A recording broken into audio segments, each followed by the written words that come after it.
Okay, so this is the first video showing this, what I call the big battery box. I'm doing two battery boxes at the same time. I've already done a couple of videos on the smaller box.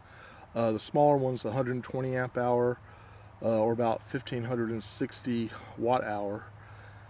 And this one's a 300 amp hour or I believe, gosh, what is that? About 3,840 watt hours. But this is obviously a rigid toolbox.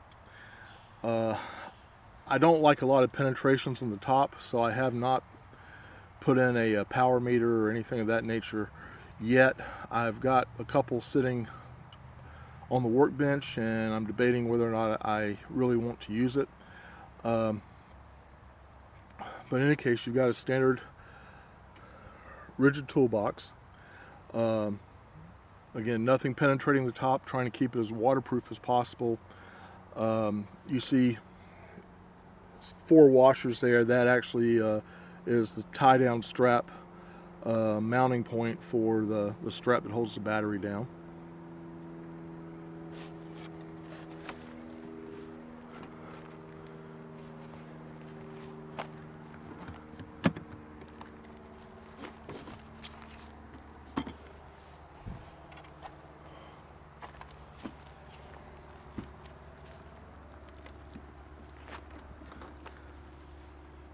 On this end, you see the mounting point for the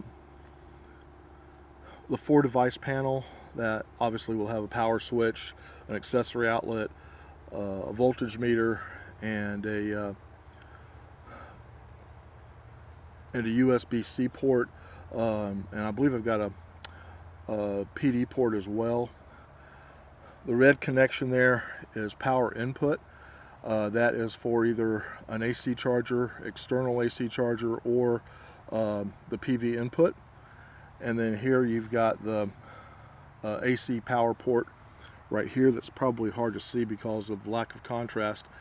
Again, people have asked why I go with just one power port, and I'd rather do one power port that's fairly waterproof than 4 outlets that are not waterproof at all. I'm trying to, this is not a waterproof device, but I'm trying to keep it as waterproof as possible, just in case it gets caught out in, a slight, a small rain, sprinkles, what have you. I don't want to have any problems, and I'd rather have a power strip that I can attach that could have, up to 12 outlets on it, if that's what I want, than have just a whole wall full of AC jacks right there.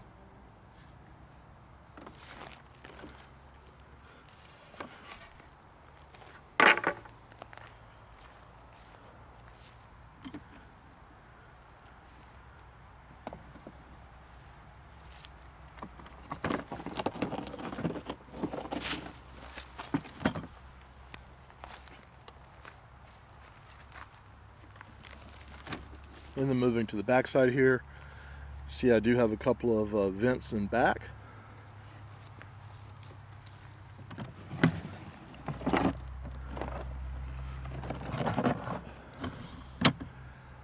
And here on the handle end, I also have a couple of more vents.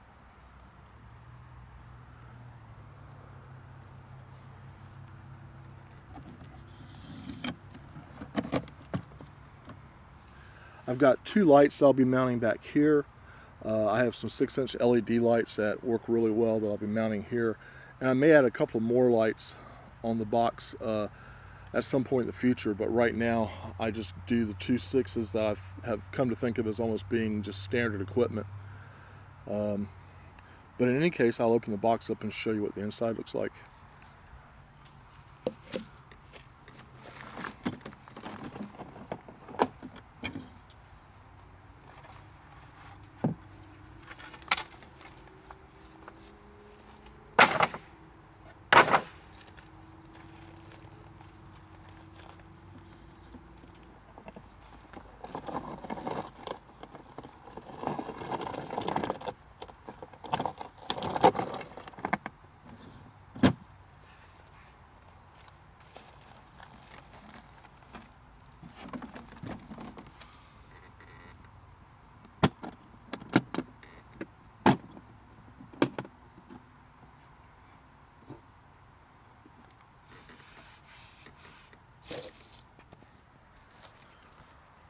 So internally,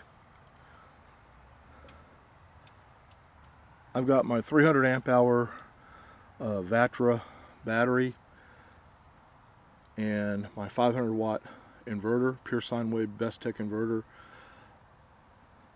And this box, other than the holes you saw that I've drilled for ventilation, this box has no modifications to it whatsoever. There was no trimming of any type of reinforcement ridge or no trimming of any type of casting inside that needed to be done. I'm real pleased with that. I'll show you here in a second how tight this is, but this battery looks like it's made for this box. It's just about perfect. I have a loose nut sitting here on top, just ignore that.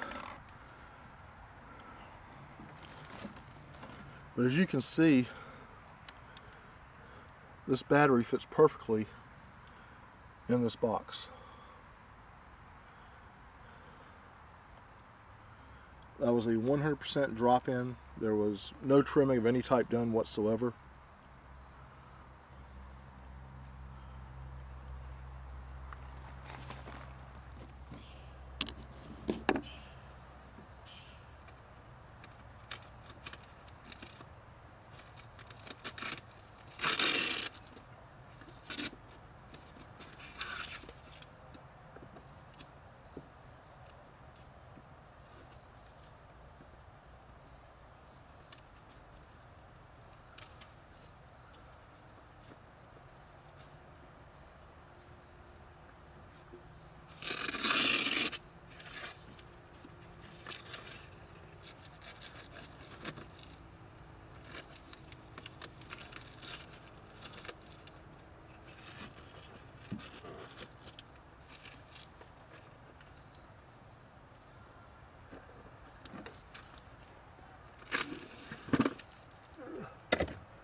Okay, so here's the box with the battery out of it.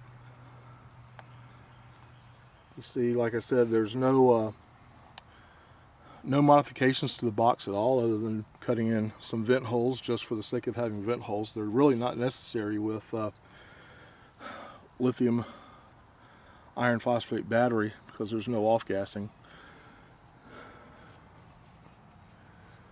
And here you've got the blue box. There is the back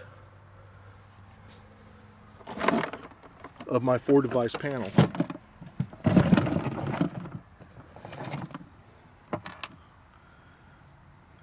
I drilled a hole right through the center and just ran about a 3.5 inch screw through the center of it. I've attached there with a wing nut, as you see, and that's a 4x4. I think they're called a a twin gang box, but it's 4 inches by 4 inches, and it covers the back of that 4-device panel perfectly. I mean, it actually feels almost like it's made for it, and it protects all the wiring. So, not that I've ever had wires come loose, because those wires are, they're attached with spade connectors, but I think this gives a much cleaner appearance. Gives you a little peace of mind that things aren't going to get down in there and pull wires loose or damage those wires in any way. And then here you've got the Bestech converter. This is plenty of power for me for 99% of the things that I do, and I go to the smallest converter possible as opposed to the largest converter possible. Smaller converters tend to have much lower idle consumption, and if I ever forget to turn the converter off when I'm not using it, or I'm sorry, the inverter off, if I ever forget to turn the inverter off, this isn't going to draw my battery down in any short period of time. I mean, this is a big battery, and this is a very low draw inverter, so I'm not going to pull the battery down for several days, and that's without any external solar input or any other type of input. So I do tend to be a little bit lazy when I'm out camping. If I get up in the morning and want to use the computer, I'll turn the inverter on. I am probably going to be using my Starlink, and this is plenty to power my computer and Starlink at the same time. And if I've got solar coming in, if there's good daylight, I may very well purposely leave it on just for convenience sake during the day, but if it's cloudy and I'm not anticipating a lot of solar, I want to turn it off if possible. But there's no need for me to power up a big inverter, a 1500 watt or a 2000 watt inverter. It just doesn't make sense. It weighs a lot more. It's a lot more to haul around, and it just kind of flies against my idea of good design.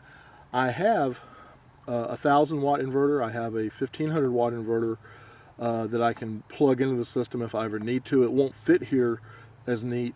Well, it won't fit in the box at all, actually, but I have those available if I ever need it, but I've never needed it. This has worked just fine for me.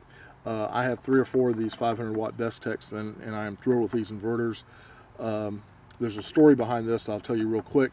I managed a fleet of vehicles at one point that had about 900 vehicles in it, and all of them had 150 watt power inverters. And as we upgraded our equipment for our service techs to iPads, we found that the cheap non-sine wave inverters that we were using would not work with the iPad, so we had to buy 1000 inverters, and we tested 4 or 5 different brands of inverters, and ultimately we ended up buying 1000 Bestechs to go in all of our vehicles. And a year later, when I left that company, I think we'd replaced 2 units out of the 1000, and we tested these things pretty vigorously before we made that purchase to buy them. And honestly, this is a 500 watt inverter. You should think of it as a 500 watt inverter, but the units that we tested put out a good amount more than that before they started to show any signs of distress. And we just felt like this was a really good way to go, and it turned out that across 1000 units that was the case. Now it could be, who knows, Bestech may buy these things from 20 different manufacturers and just relabel them, but the ones we had, again, we bought 1000 of them and they work great. So I don't own Bestech. I don't have any financial interest in Bestech. I'm just telling you my experience with 1000 pieces of their inverters was extremely positive. So that's why I've got this one here, and I have others that I use, and I've had no trouble with any of them, so very happy with that. But in any case, just not to go on and on, but you've got again, this is almost completely wired at this point in time. There's very little left to wire. My four device panel here will have my my USB ports. It will have a PD charger port, have a voltage meter, all of that, and that doesn't leave you with a whole lot of other wiring. The one thing missing are the barrel ports that I use a lot, and I've mentioned in other videos how much I dislike the barrel ports that are widely available on YouTube that say they're panel mount, but they are an unusual size, and and they are so lacking in shoulder area that there's very little way to mount them in a way that I feel is ultimately secure and just appropriate for long-term use. I always want to put things together with you know, a boost in mind, but then I tend to baby my equipment. But I found these also on Amazon, but you've got to dig down a couple of pages. This is a true, in my opinion, what I would call a true panel mount barrel connector. And it's all metal construction. It is, it's nicely made. You know, it's about $11 or $12. But this is one that when you mount it on the box, it's not going to pull through the soft plastic. It doesn't have to be mounted to, you know, sub-millimeter precision in order to keep it from pulling through the soft plastic that these boxes are made of. So, you know, I built these in the last couple of boxes, or used these in the last couple of boxes, and I've been very pleased with them. It kills me to spend, like I said, $11 or $12 for each one when I can buy a package of 10 of the others. On average, I think it's about $6 or $7 for 10 of them. But these just work so much better. They're much easier to work with, again, requiring far less precision to mount. And you know, I just feel like this is just a much better long-term solution. And since I use barrel ports for almost everything, I use barrel ports for my Starlink, I use barrel ports for fans, for lights, and any number of other things. This is my primary source of power out of this box. The inverter is really only used when I'm using my computer, and I also have a projector, a mini projector that I take with me camping, and I will use it for that as well. So that's primarily what I'm using the inverter for. So the durability and the usability of the barrel ports is of paramount importance to me, and in the overall scheme of things, the $40 it cost me to put in 4 of these ports versus the total cost of the box itself is just really not that big of a problem. So just something to keep in mind if you are looking for a cosmetically you know, attractive solution and you don't mind spending a few extra dollars. This is the way I would recommend that you go.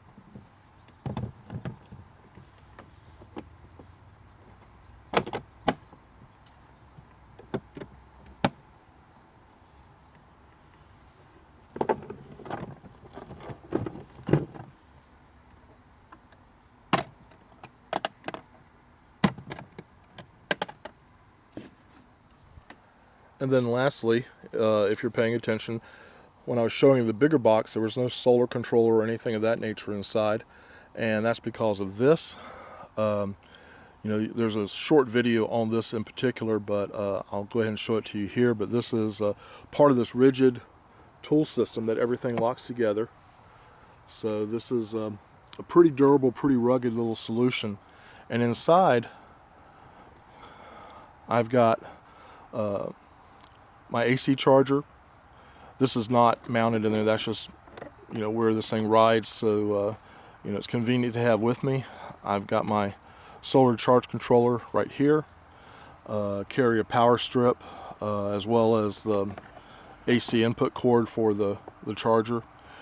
And you know, I've got a couple of vents in front, got a couple of vents in back, and underneath there's a 92 millimeter computer fan that's wired into the load here on the solar charge controller, so that anytime there's solar power coming in, that fan comes on automatically and keeps this nice and cool. I really have only used this a couple of times so far, and it's doing great. I'm not overdriving it, so it's handling, it's doing its job really, really well. But all together here, what you've got is a 3,840 watt hour or 300 amp hour battery.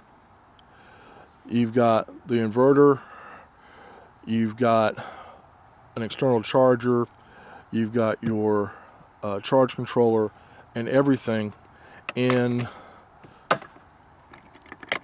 a setup that I consider, you know, to my eye, to be acceptably attractive. Nothing there is offensive to me. It's mobile, it's on wheels, I can move it around. The battery itself is around 60 pounds with this box and everything. I mean, this is not terribly heavy without the battery in it. I'm going to call that 20 pounds. So you're looking at about 80 pounds total with these two things together. And cost-wise, all in, the battery was about $750.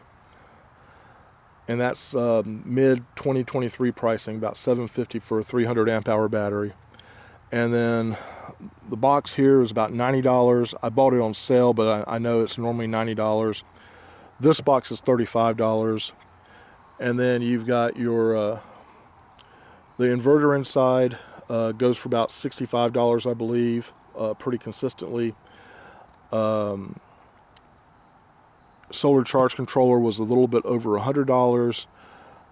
The AC charger was about $120. But what it boils down to, what I'm getting at, is that all in, you're somewhere in the $1,000 to $1,100 realm. And to buy a comparable all-in-one unit from EcoFlow, Anchor, someone like that, you know, you're looking at probably $3,400–3,500. At least that's what the prices were running when I started this project. And so, you know, you're at a third or even less than a third of the price of buying a commercial unit. And the nice thing here is that everything in here is replaceable individually. Everything in here is upgradable individually.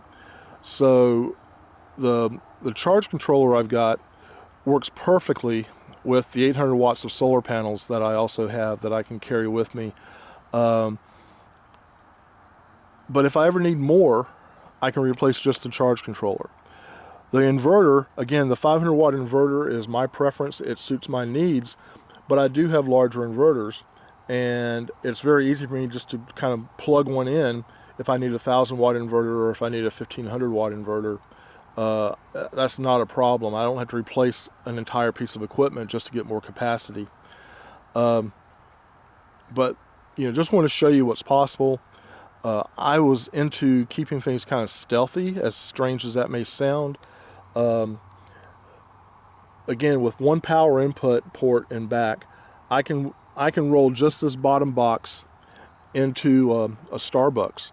For those of you that don't frequent Starbucks, let me assure you, if you're anywhere near a city that has a Starbucks, you will go in and you will see people that are pulling things that are far more unusual looking than this wheeled toolbox. People come in with luggage, people come in with just all kinds of things. Starbucks is, you know, America's crossroads. But I can pull this into a Starbucks without even raising an eyebrow and plug it into a port somewhere, and while I'm in there having coffee and using their Wi-Fi, I can be charging my battery. And with the battery charger I've got, I can charge this battery from zero, although I've never let it get down that low, but from zero, I can charge this battery in about 5 hours. So, or even a little bit less actually, but 5 hours safely without, you know, generating too much heat or calling attention to myself. So that's very reasonable in terms of behavior. Going into a Starbucks, setting up your computer, sitting there using Wi-Fi for 5 hours. I see that literally every time I'm in Starbucks. And nobody's ever raised an eyebrow with me coming in with something like this. You know, again, people are coming in there with wheeled file folder cabinets. They're coming in there with wheeled computer carts.